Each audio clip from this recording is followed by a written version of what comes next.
Hey guys, I just wanted to give my short thoughts on Power Rangers Dino Charge as we move into Super Dino Charge this month. I thought the season was overall really good, though not great. I think some people give it a bit too much credit than it deserves. Definitely though, I really enjoyed the season, I cared about the characters, it was a big improvement from Super Mega Force, and I am excited for new episodes.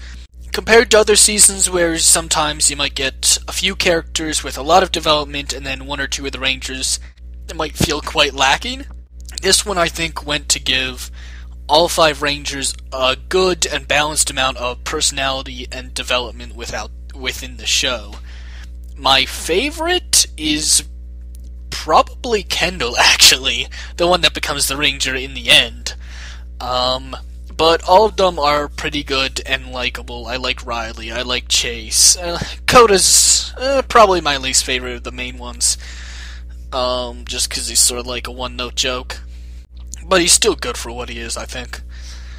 I like the romance that's budding between Tyler and Shelby. That feels nice. It feels kind of natural. The acting is pretty good. I think Tyler was a bit rough in the beginning, and Coda kind of forces it a bit sometime.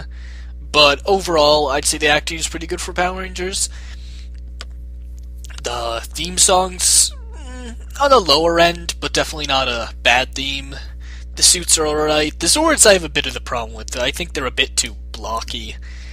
The villains are, again, something that's alright.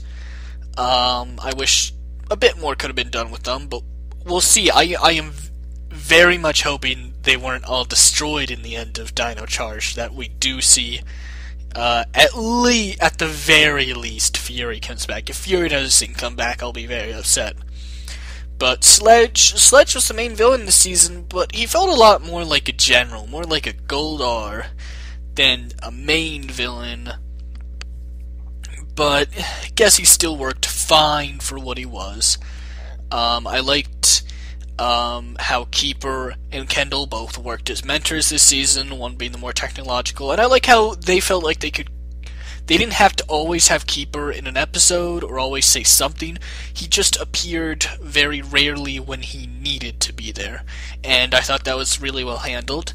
What else? I liked how a big focus this season is on, like, different methods of learning and just acting in general, especially in terms of Riley and Chase and and Tyler too a bit in the beginning. I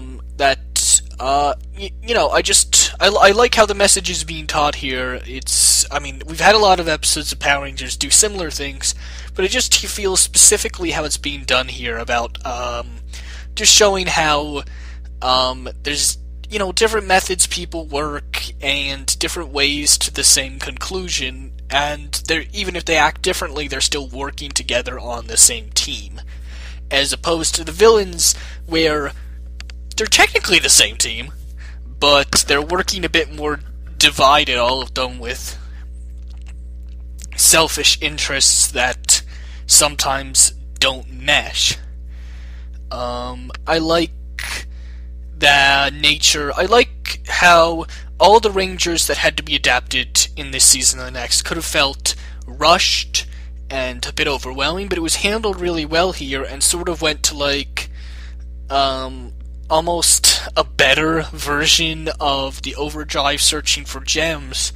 A good amount of this season, especially the latter end, is trying to get the gold Energem or the purple Energem, so it makes you more interested to see the next episode because it's sort of ongoing towards, okay, gotta get the purple Energem, and then we gotta get the Zord, then we gotta find a new purple Ranger, and it keeps moving you forward, and I really like when Power Rangers does that.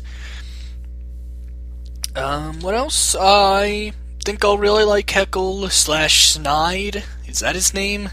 It's some play on Dr. Jekyll and Mr. Hyde. I don't know exactly what it is, but I think I'll like it. Just because I really liked the villain in the episode he was in this season. So I'm hoping he's great next season. Hope Fury comes back. Hope we get to see more stuff with his father, and they do a good job of making Heckle and whatever his team of villains is a good threat, and that overall Super Dino Charge is as good or better than Dino Charge, because this is a really good season. I don't mean to undersell it by not saying it's great. I just think it is a really good season of Power Rangers.